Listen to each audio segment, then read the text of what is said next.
Tom, it's good to see you as always. Obviously, we've just finished working out. I did probably 8 or 9 rounds. I think you did 5 or 6. I can't remember. It was close, but how are you feeling heading into this fight camp? Feeling pretty good. Obviously, I've still got a long way to go.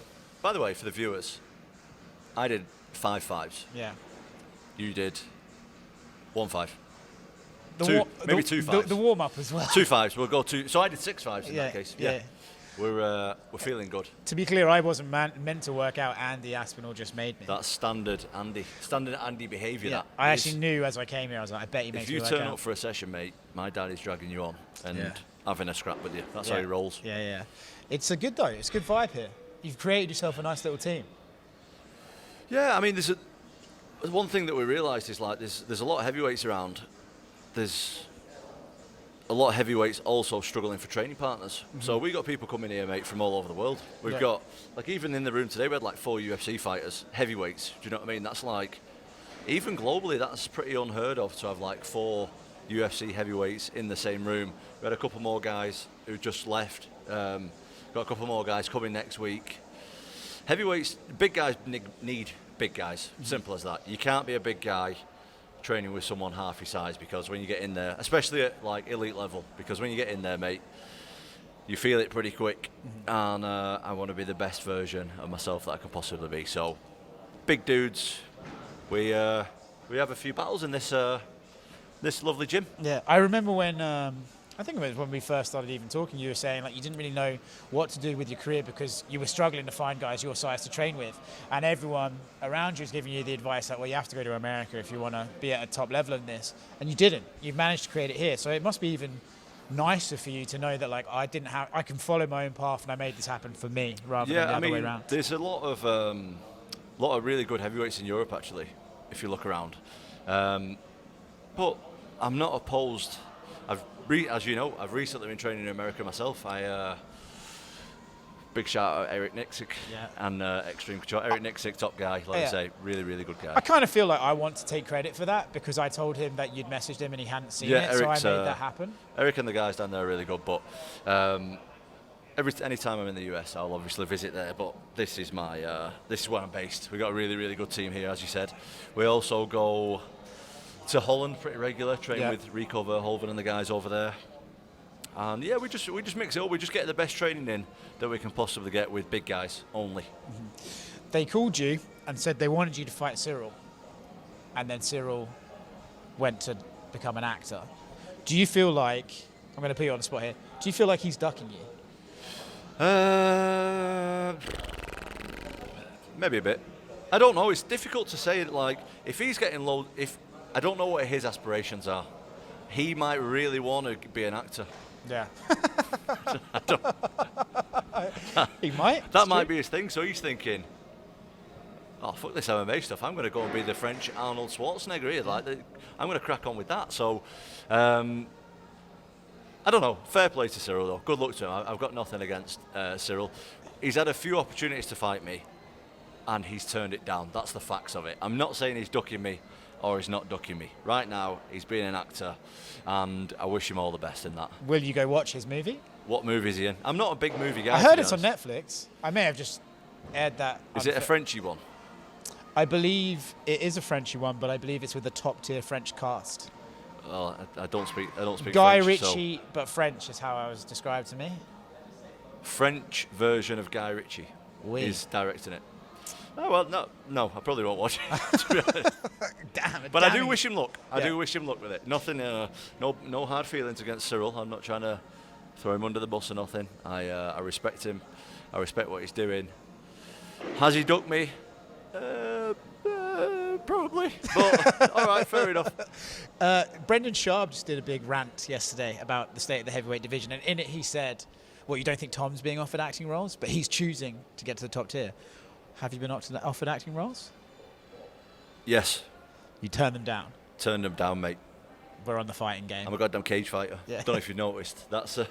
Although some of the little things you do for your TNT show, watch that, is the skits are good. The skits are good. It's like, I mean, the Americans won't understand this. You will. Okay. It's like GCSE level drama right there. B-Tech. B-Tech, yeah. I have a B-Tech in performing arts. Oh dear. Yes. You strike me as a performing arts private school guy. Yeah.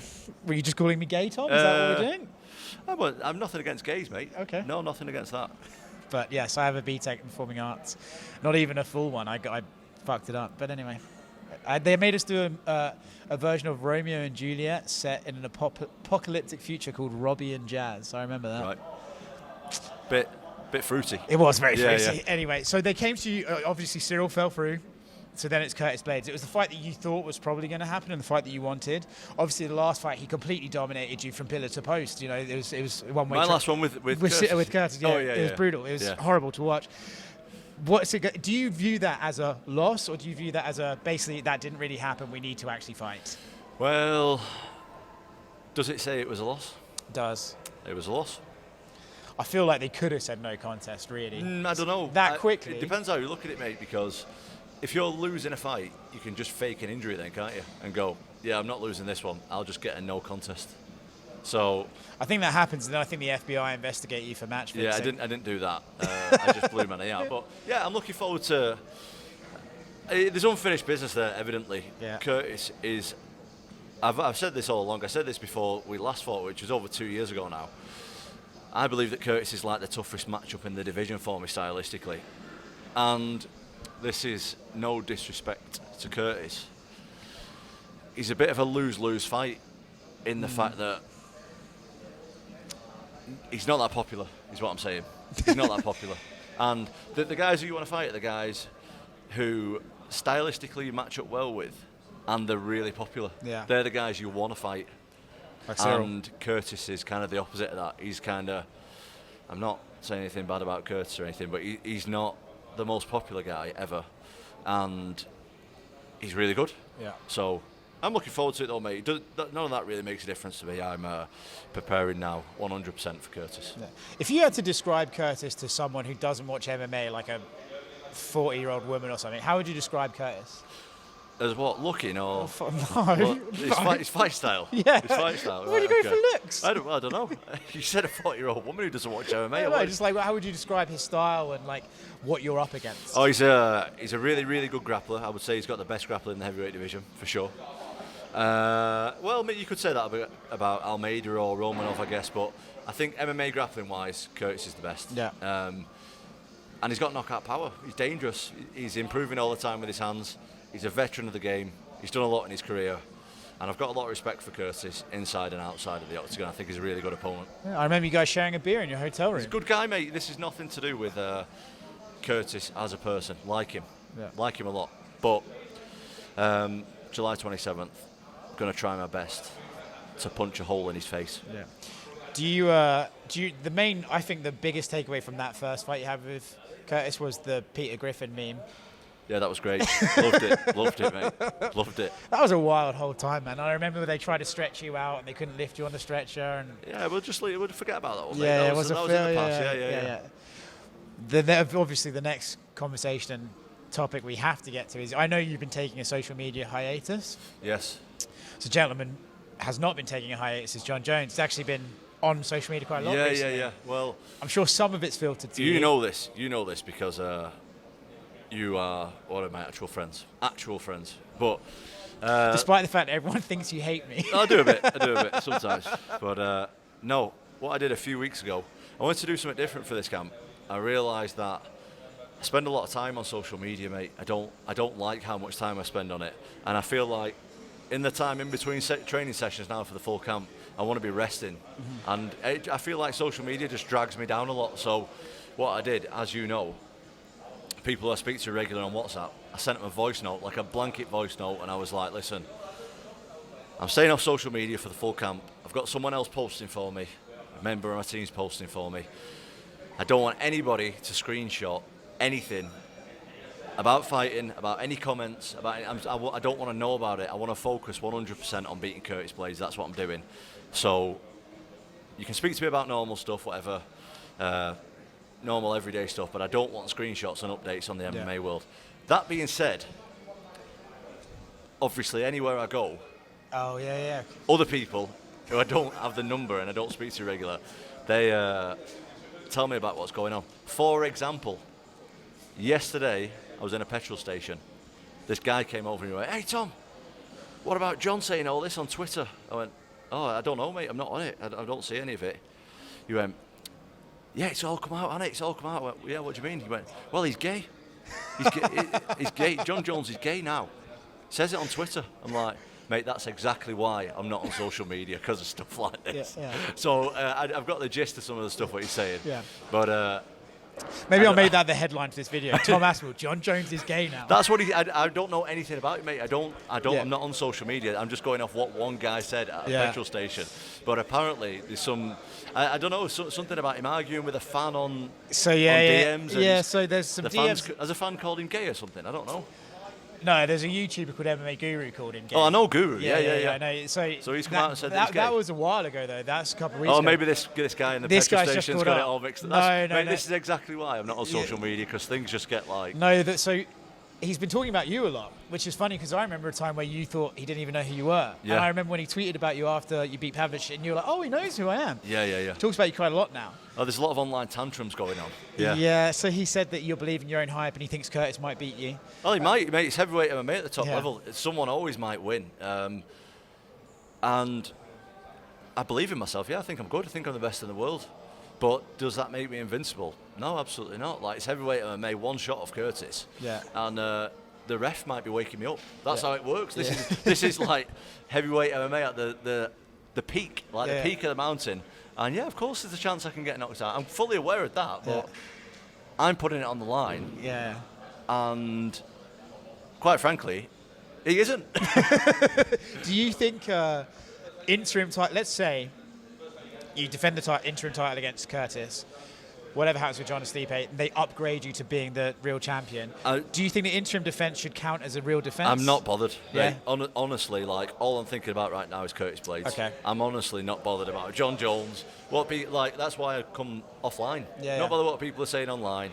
Not bother what I want. Trying to get the best training that I could possibly get to prepare for Curtis Blaydes. Anything after that doesn't really interest me. It's a bit of a waste of time thinking about it at this point as well. Like, the topic of Stipe, Jon, you has been like going around and around. Oh, mate, I'm so bored. That's exactly why I'm off social media. I feel like in a way better place mentally not being on it, because it's just boring. I'm aware that I've got like a massive fight coming up, and I'm preparing for that. Yeah. And I'm preparing to take out Curtis Blaydes and giving it everything. Yeah. Do you know what I mean? I'm giving it absolutely everything.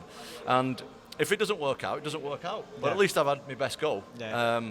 But I think it'll work out. Yeah, you're not on social media, but you are subscribed to Stipe's OnlyFans, I imagine. Are the dick pics on there?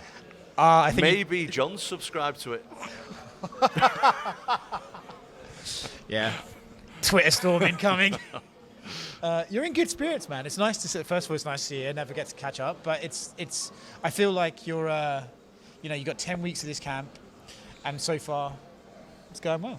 Yeah, it's going really good. As you've seen, we've got what do we have? 8 heavyweights on the mat today. Good level heavyweights as well. We're not talking about like the local hard guy. We're talking about UFC level heavyweights. Eddie Hall's not here. Eddie Hall's not here.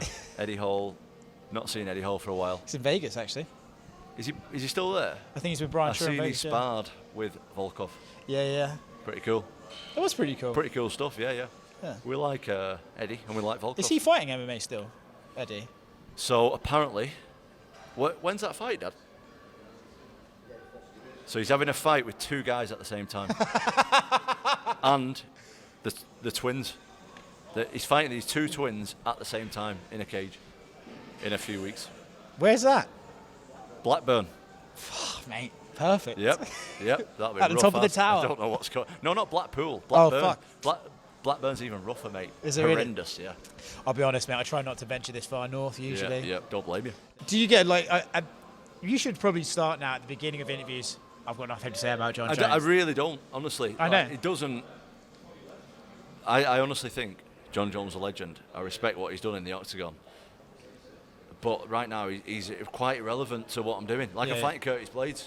And if I can't get up for this one, coming off a loss against him and trying to redeem myself, then what can I get up for? I need to be 1,000,000% focused on this. And this is said with a lot of respect. I have nothing against Jon, regardless of what he says. It's all bollocks. But I'm like 100% invested in beating Curtis, and that's it. Well, if they try and do another interim title defense after this, are you okay with that, or are you going to be like, we have to have a definitive? That's probably not happening. Yeah. I don't know, mate. I don't know. But a definitive answer to like, what am I doing? Like, what's happening after this is kind of feel like. Yeah, I don't know. I'm not really concerning myself on it. Yeah. I get like itchy knuckles quite easy. Yeah, I want to fight. true. I want to fight people. Like I don't fare well sitting around and waiting. Evidently, like there's a lot of people who are in my spot now who wouldn't take a fight with Curtis Blaydes. Yeah. Or Ciryl Gane or somebody like that. They'd probably just waited out for the undisputed. But I want to fight, so. Also, they're coming to Manchester. Mate, you think I'm just going to go and watch? Yeah. Come on. Absolutely not. Scale the cage, I think. 5 a.m. scraps in Manchester. What do you think of that? 5 bells. I think I saw Leon said to Ariel Monday that the reason it's at that time is because they were meant to do it in Salt Lake City, and then they couldn't change the pay-per-view time. I don't know if that's what Leon said. I think it's a bit harsh on the English fans that it's so early, but I also think it's what it is, really. Bit shit for the UK fans, isn't it? That's it is. If the card's meant to be a love letter to the UK, which it feels like it is, 2 champions, Paddy, Makayev and stuff, then you'd sort of think it'd be catered to the local fans, but... Yeah, I tried to ask the UFC brass. Yeah. Can we change the times? Didn't go down well, mate. That just got denied right away? Just like, nope. Yeah. There weren't even any negotiation there. They just went LOL. What are you going to do fight week to get yourself on that time, or do you think, because you did it in Abu Dhabi, right? But do you think like I'll just have to get up and have a fight and see what happens? No, I don't think so. You're going to try and do something. That's what, like my dad just said, I'll just get up and just fight. It'll be fine. But I was reading some stuff online about like cognitive delay when you're tired, and I want my cognitive to not be delayed. So I guess for a couple of weeks before I'll start getting up at like 1, 2 a.m. Yeah. Staying up for a couple of hours, training a little bit. Yeah. I guess, I don't know. I've got a few people to speak to about, like, probably speak to Bisping about it, probably speak to Leon about it, probably speak to a lot of people much smarter than I am about the right thing to do. But right now it's still like 10 weeks away nearly, so I'll figure it out close to the time. I'm going to assume you don't give one single shit that you're co-main and not main. Couldn't care less, mate. I figured that would be the case. Couldn't care less. I'm just happy and honoured to be fighting in Manchester for a heavyweight title. I think that's pretty fucking cool. Are we switching back to the original entrance music? So last time it was supposed to be the original entrance music as well. Yeah. So I had Englishman in New York, then switch to my usual Move On Up Curtis Mayfield, which I thought was fantastic. Still do think it's fantastic. It's a good tune. But apparently they had some copyright issues with it switching.